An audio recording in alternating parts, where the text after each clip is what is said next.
life and our activities. With regards to the stories which consist almost 1/3 of the Quran, Allah the Almighty said that they have not been mentioned nor revealed in the Quran for mere entertainment. No, it is not to waste time. They are not bedtime stories, but rather to learn the lessons and receive the admonitions from them.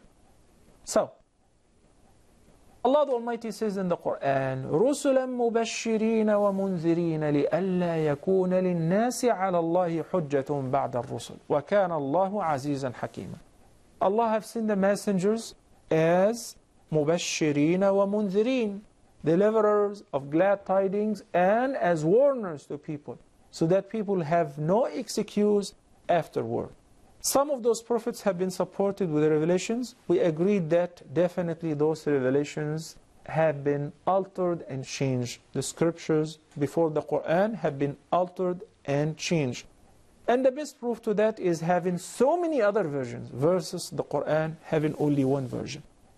The Quran, brothers and sisters, is guidance for mankind because it's universal nature, universal message.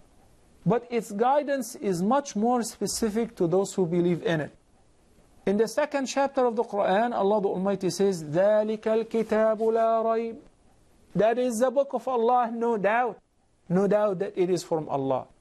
فِيهِ هُدًى لِلْمُتَّقِينَ. In it, its contents are guidance for the righteous ones.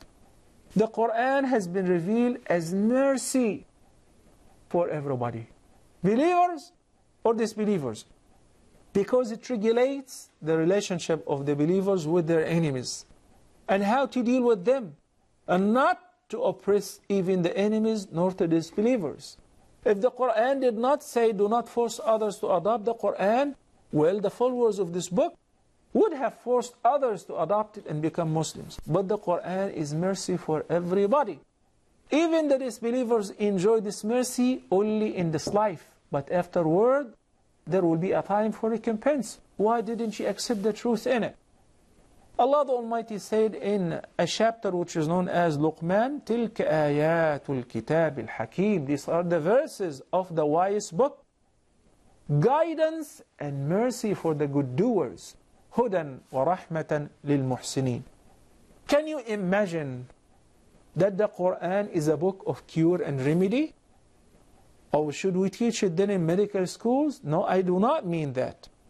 It is a cure for the spirit, for the heart, and also cure for physical illnesses for those who believe in God.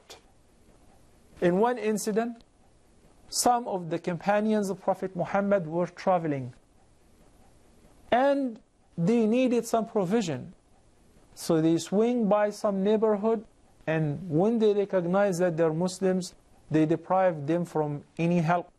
They did not allow even them to take a sip of water. They rejected them and they kicked them out. So when they left, the leader of this tribe, who did not honor the Muslims, not give them the hospitality of even regular hospitality, food and drink, happened to get bitten by a scorpion. They tried to give him an antidote. They tried to give him any medication, any amulet, any ta'weez, any mean of prayers in order to save his life. But it seemed that none of that was working until they were certain that he is breathing his last breath. He's dying. So one of them suggested, why don't you consult those guys, the Muslims? Maybe they have something to help. They also believed in, the spiritual help. So they ran to them, and one of the Muslims said, I guess I can help. He went and he recited upon him a simple chapter of the Quran. Consists of 7 verses. It is known as the opening of the book, or Al-Fatiha, which every Muslim recites in every unit of the prayer. At least the very ordinary Muslims, they recite this chapter at least 17 times a day, every unit of the prayer. He recited, Alhamdulillahi Rabbil Alameen, praise be to Allah, the Lord of everything that exists. Ar-Rahman Ar-Rahim, the beneficent, the most merciful. Maliki Yawmiddin, the owner of the day of recompense. إِيَّاكَ نَعْبُدُ وَإِيَّاكَ نَسْتَعِينُ. It is you whom we worship, and it is only you whom we seek help. All the way to the end of the 7 verses. Once he finished, the man, by the leave of God, was completely cured. So, the Quran is also a cure for those who believe in it, and those who recite it upon others while they believe in it, by the leave of God. With regards to the scientific miracles in the Quran, even though the Quran is not a book of science, nor a book of algebra or math, or it's not a book of chemistry. But when we find some verses in the Quran talked about things which will take place in the future, and informed us about knowledge and sciences which people have no idea whatsoever.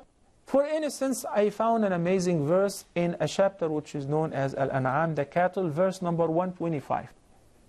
In this verse, Allah the Almighty says, فَمَنْ يُرِدِ اللَّهُ أَنْ يَهْدِيَهُ يَشْرَحْ صَدْرَهُ لِلْإِسْلَامِ, confirming the fact that whomsoever Allah wants to guide, He will open his heart to accept the truth. He will make him inclined towards Islam, open his chest to accept Islam.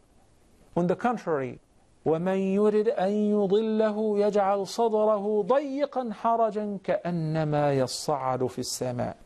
I know that you're very eagerly waiting to know the meaning of this part, but that will be discussed, inshallah, after the short break, so please stay tuned. We'll be back, inshallah, very soon.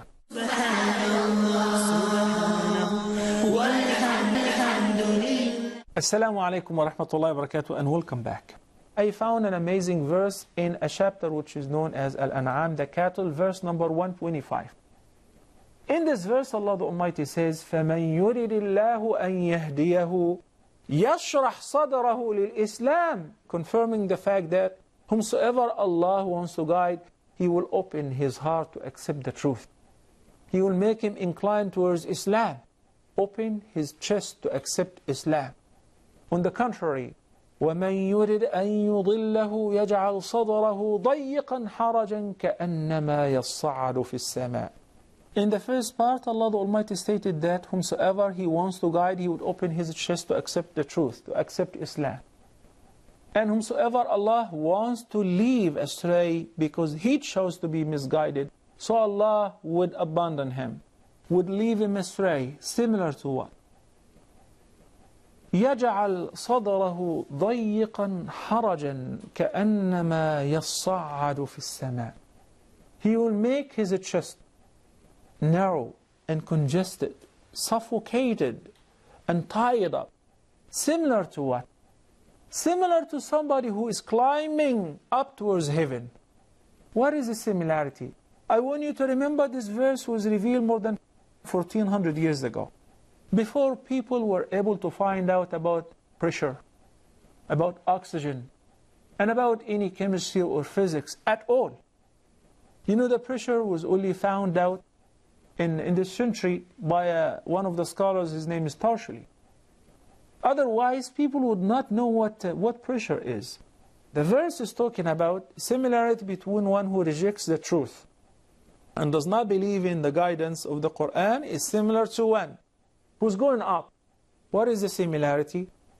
The Quran talked about the experience of the person who rejects the truth, that he feels suffocated and congested. He cannot even hear the Quran. And once he hears it, he feels very bad about it. Well, in this condition, he's similar to one who's climbing. Climbing where? You know that it was only less than 100 years ago when two American brothers managed to make the first successful flight. Otherwise, before that, people could not fly. People did not know about the pressure and what happens when you go up. The Quran says those who would go up will feel congested and suffocated. You know why? Because it is scientifically proven that the more you escalate, the more you climb, the more you go up, the pressure will decrease. As well as oxygen, until it becomes zero oxygen level or rate at 76 miles above the sea level. And that's why the planes nowadays are equipped and prepared with a proper pressure and oxygen in order to maintain the life of the passengers who fly. And similarly, those who go to the moon and Mars, etc. So the Quran stated the fact that people only found out about it just recently. And he resembled, not metaphorically, but in reality, the person who rejects the truth and does not believe in the Quran, like one who's climbing up towards heaven and with lack of oxygen, so he feels congested and suffocated. This is the Quran. The Quran talks about the Day of Judgment and about what will happen, and accordingly only the believers believe in every part of it. It is a requirement for everybody who believes in Allah and in the last day, in the angels, in the books and the messengers of Allah, and particularly in the Quran, to believe in the Quran from cover to cover. How? How to confirm this belief and interpret it into actions by learning its meaning and implementing its teachings in our life. If we do that, Allah the Almighty said, I am going to send down guidance on earth, the Quran.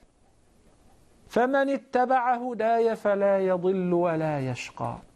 So for those who will follow my guidance, they shall never go astray nor suffer of any distress. So the Quran would maintain a happy life for every person, even for non-Muslims. Capitalism, for instance, invented new financial system and economy. As a result of that, as a result of dealing with usury and charging interest and so on, we're having this financial chaos which the entire world is affected with. The Quran prohibited interest and said that you should deal with each other in business transaction and totally avoid interest, avoid usury, avoid riba. In order for the advanced world to reconcile, to fix the damage and have a recovery, they reduce the interest rate to be 0%. And this is exactly what the Quran has been teaching. The economical system that's laid down in the Quran and in the word of Prophet Muhammad sallallahu alaihi wasallam guarantees and maintains happiness for mankind in general, not just for Muslims. In order to benefit from the Quran, there are certain conditions that have to be fulfilled. Number one, you have to believe in it. You have to study it. You have to learn its meaning and try to implement its instructions and guidance in your daily life. Second, when we say Islam is to submit yourself totally to the will of God. So, in order to be a believer in this book, you would never object to any rule or any regulation or any restriction or any command or obligation that's laid down in the Quran. No believer would say that the Quran was only valid or effective back then, at the time of the Prophet or the companions. The true believers must believe that the Quran is the only solution for humanity, is the only salvation for mankind and jinn as well. And that would lead us to be righteous people, to be well-mannered in our relationship with our fellow citizens, with our fellow humans, whether Muslims or non-Muslims, with our parents, with our spouses, with ourselves, to be righteous even behind closed doors, because the Quran teaches us that Allah is always with us with His infinite knowledge. Now, in the remaining couple of minutes, I'd like to take a couple of questions before we swing by another article of faith. My name is Dino Maksumic, I'm from Bosnia, and my question is, how can someone know for sure that the Quran is the word of God? When God Himself revealed it to Prophet Muhammad sallallahu alaihi wasallam, then He challenged those who denied it to bring any similar to it, and they failed. This is one proof. When the Quran is maintained over centuries, and it will continue to be maintained until the Day of Judgment, that's another proof. When the Quran is the perfect system, is the perfect doctrine to maintain a divine system on earth, and it is proven to be effective, that's a proof. When the Quran presents guidance for its followers and makes them rightly guided people, that's a proof. When the Quran is memorized by the hearts of tens of millions of its followers, and no one can change a word of it, that's another proof. All the scientific miracles which have been presented in the Quran, every day there is a new discovery. Do you know of those who accept Islam the most, the easiest and the fastest are the scientists, are the biologists, are the physicians. Why? Because they find the recent and the new discoveries have been already stated in the Quran. I'm not saying all, but many. Remember the first chapter of the Quran, Al-Alaq, it was talking about embryology. It was talking about the unseen. It was talking about something that had been discovered several centuries, almost 1400 centuries afterward. Not only that, when the Meccans have doubt concerning the Quran, they consulted the Jews. The Jews have the scripture and they could tell. So they told the Meccans, go ahead and ask Muhammad a few questions. If he can answer them, then he's a true prophet. When they returned to Muhammad and they presented the questions, he said, I will answer you, but the revelation was delayed for 15 days because it would only come whenever God wants it to come. Then after 15 days, if Muhammad made it up, he would have presented the answer immediately, but he had to wait for 15 days until the answer was revealed in a whole chapter which is known as the cave, and a previous chapter which is known as Al-Isra, or the night journey. One question was answered in chapter Al-Isra, and the two other questions were answered in details concerning nations before us, ancient events which only the people of the scripture have some knowledge about it. So they preserve this knowledge for themselves. And when they challenged Muhammad, peace be upon him, to ask God if he can inform him, so he informed us with the exact details about the answer of the three questions, which unfortunately we don't have time to present the questions nor their answers. We ran out of time once again, so I leave you in peace until next episode. I leave you in peace. Wassalamu alaikum wa rahmatullahi wa barakatuh. Subhanallah walhamdulillah wa la ilaha illallah wallahu